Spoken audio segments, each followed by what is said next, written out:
Now, if I might digress a little bit, ladies and gentlemen, but not off the subject of business, I'd like to use this forum right now to make another appeal to the government and to the governments. I'm not putting on any one government, please, governments, to streamline, lessen, or do away with the bureaucracy that we face as manufacturers.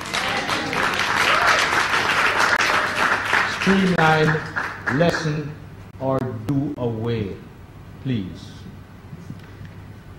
2013 was a very difficult year, to say the least, for the businesses of Jamaica. There was this talk of a business-friendly environment. We have yet to really see that environment materialize. It gets a little confusing. And at my age, I shouldn't be confused in the environment I'm working. My very good friend Richard Biles, who I have a great deal of time for and respect, has said recently it's time for the private sector to step up and perform. I couldn't agree more. I could not agree more. But as an example, look what happened to us last year in the company. We have never stopped changing our processes and improving them. So last year, Steve and his team made an investment of $420 million in new equipment. We continuously put it back into our plant. $420 million of new equipment. This is machinery that's specific machinery. This is not stuff that you buy off the shelf. This is designed, it is made after designs are completed and approved, it goes into manufacture. So naturally it arrives months later. When the machinery arrived later in 2013, we end up paying a cumulative amount of GCT of $88 million.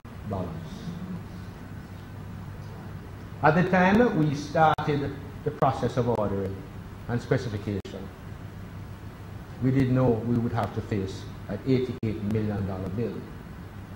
Now, it is all well and good that you say, well, National could afford it. Okay. Let us say some small business, like a bold one, started doing that. Michelle, you brought in your Land Rover, for example, and all of a sudden you're hit with a huge amount. You can't go back to the bank. The bank has already financed the machinery. Now you're asking to finance the duties? I don't think that's going to be acceptable. And these, ladies and gentlemen, are the problems that manufacturers face. So when you do your homework and you do your CapEx requirements, the financial requirements, look carefully. You know what Dennis said? Look carefully.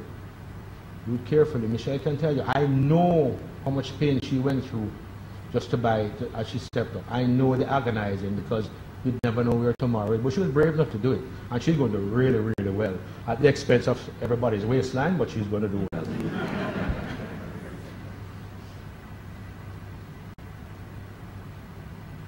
We are now facing cesses on raw materials that our competition in Trinidad brings in duty-free.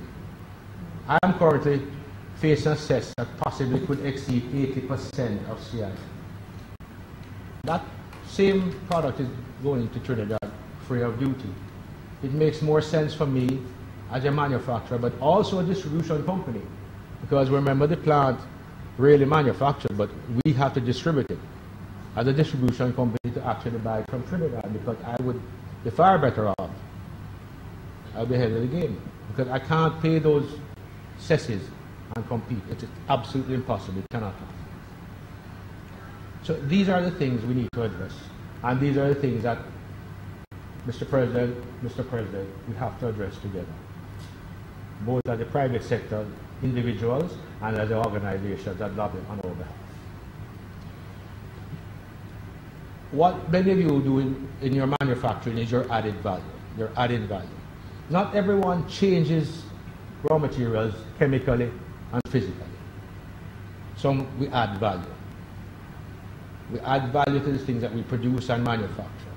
Bartley's wood doesn't change a lot of things chemically or physically. You add value by labor, by the jobs that you have created. And Mr. President, I think the government needs to understand, the governments need to understand what added value is. The greatest single example of added value that I know is a little country called Japan.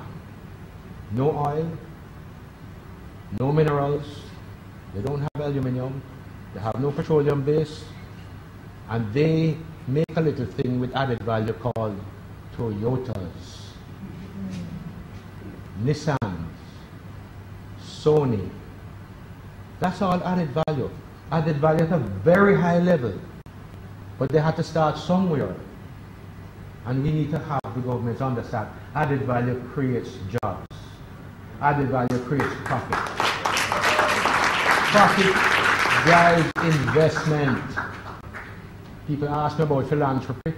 Profit drives philanthropy. Without profit, I can't do what it is I'm attempting to do for you today. I can't. It's all driven by profit. No profits, no possible. So in the interim, until we become a Japan, I think we need to keep educating our government and discussing added value. Added value has a great deal of power to it. And finally, just a comment on the PAYE. I note, and I think there was an article in the Observer last week. Somebody wrote a wonderful article in the Observer last week, and I think I have a copy. Oh, I just happen to have a copy of it right here. And I just happen to have my glasses. And I'm so happy to see that there appears, and I hope it continues, be some dialogue between the government and the opposition leader on this matter. But this was said. Remember that genuine economic reform cannot be lopsided. Intense effort must be made to close in on tax dodgers and well-heeled economic untouchables. They must be required to shoulder their fair share of the sacrifice. PAYE workers are sick and tired of being hit up for new taxes by successive finance ministers when revenue targets are missed.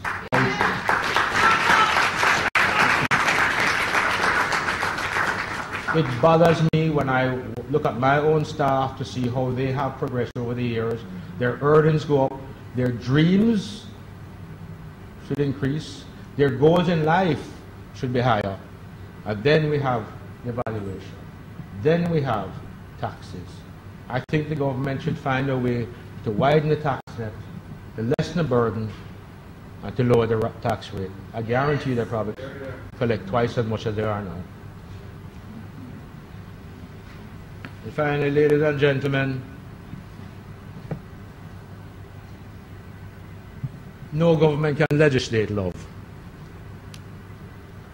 So it is useless us asking the government to settle the problem between the T&T Manufacturers Association and the Jamaican manufacturers. No. What the Jamaican manufacturers must do is offer the best product they can for the market that they serve. At the right competitive price. What the Jamaican public must decide is if they want to have a nation or not. It is not for government to legislate love. It is for us as Jamaicans to support each other. In my case, drink more Red Stripe beer.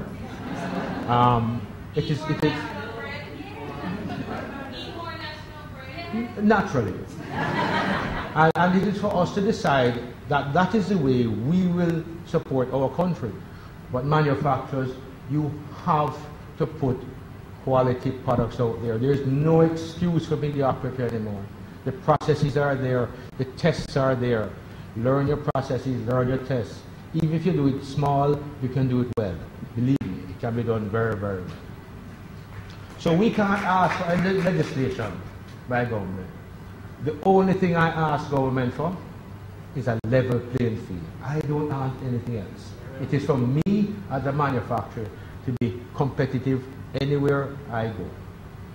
And I think proudly we can say that we can still ship product to the United Kingdom and compete.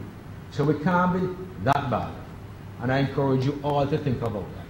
Think about where your overheads are, and you'll be surprised what you will save. Think about the way the waste is. Don't have any waste in your process. Don't. And finally,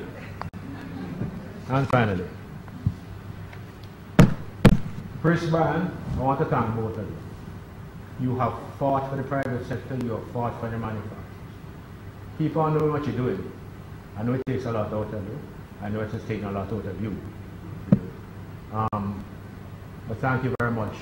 Maybe one day Jamaica will understand what you did, and we try to do. Ladies and gentlemen, bold ones, congratulations again. Thank you very much for being here today. All of you who join us.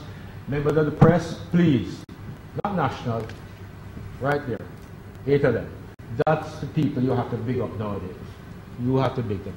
And we will do our very best to support you. And we look forward to seeing you in the arena. And we look forward to putting on a really good show this year. Congratulations again, and thank you very much.